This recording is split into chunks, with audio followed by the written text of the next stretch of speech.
Trump vient de déjouer à Washington une embuscade de la gauche, montée pour réduire son autorité en pleine crise avec l'Iran.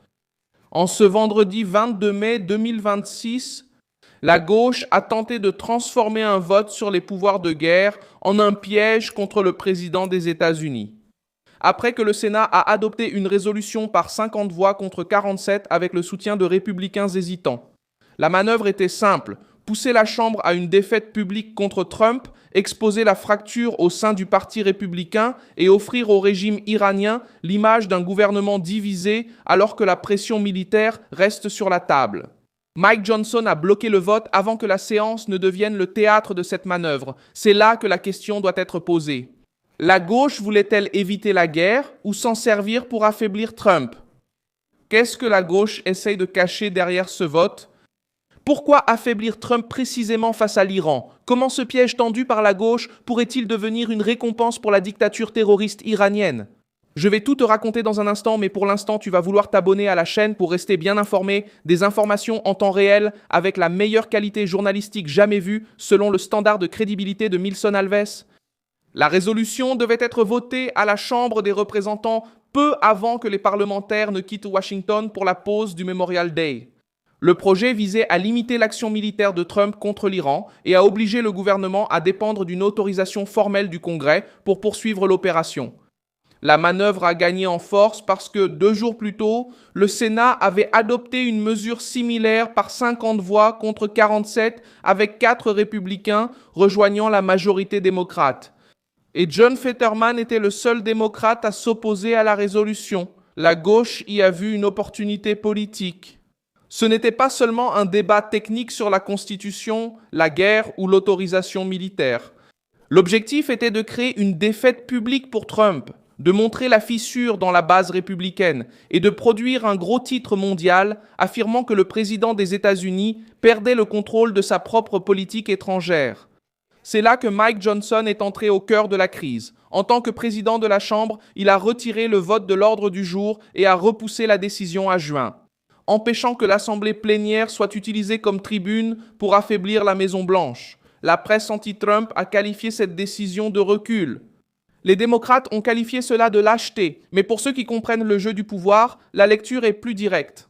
Johnson a vu un vote utilisé comme un piège et a bloqué le mécanisme avant qu'il ne soit déclenché. Le vote n'aurait pas eu lieu dans le vide.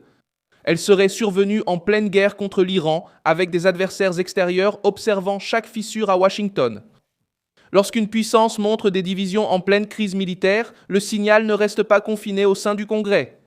Il traverse les frontières, atteint Téhéran, encourage les alliés du régime iranien et incite d'autres rivaux des États-Unis.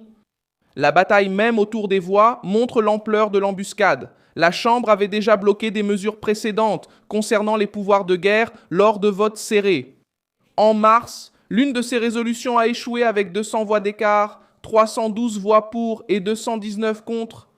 Autrement dit, la gauche essayait de faire avancer ce programme depuis des mois sans réussir à faire tomber la ligne de Trump. Maintenant, avec des absences, des divisions internes et quelques républicains prêts à rompre avec le parti, les démocrates ont vu une réelle chance de faire basculer le vote. Trump ne faisait pas face seulement à un vote, il faisait face à une tentative de lier les mains du commandant en chef, alors que l'Iran continuait de représenter une menace militaire, nucléaire et régionale. Le régime iranien ne suit pas ce genre de débat comme un cours de droit constitutionnel. Il l'interprète comme un signe de force ou de faiblesse.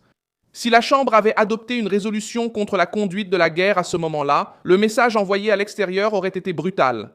Le Congrès américain essaie de retirer du pouvoir au président en plein milieu de l'affrontement. La gauche le sait. Elle a donc vite transformé le vote en spectacle. Les députés démocrates ont fait pression dans l'hémicycle, ont exigé des explications, ont accusé les républicains de fuir et ont répété que la guerre pèserait sur le portefeuille des Américains.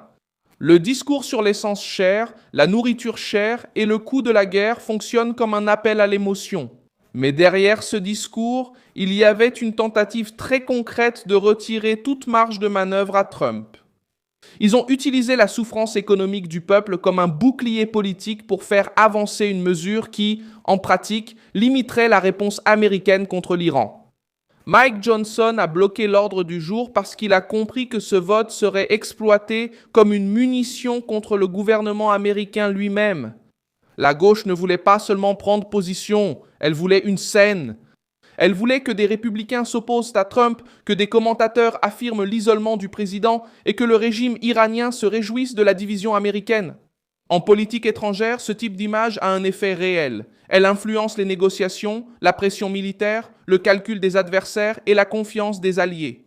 La résolution sur les pouvoirs de guerre a du poids parce qu'elle touche au point le plus sensible de l'État, qui décide quand les États-Unis engagent, maintiennent ou mettent fin à une action militaire.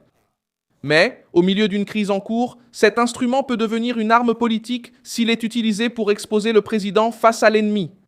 Les démocrates ont essayé de présenter le vote comme une défense du Congrès, mais leur comportement a montré un empressement à créer l'embarras.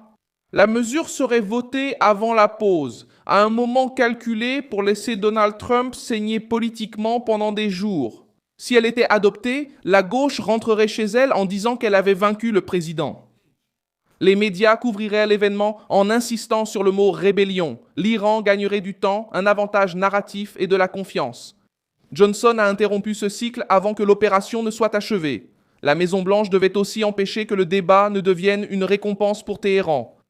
L'Iran, depuis des années, utilise chaque division occidentale pour gagner du temps, durcir son discours et tester les limites.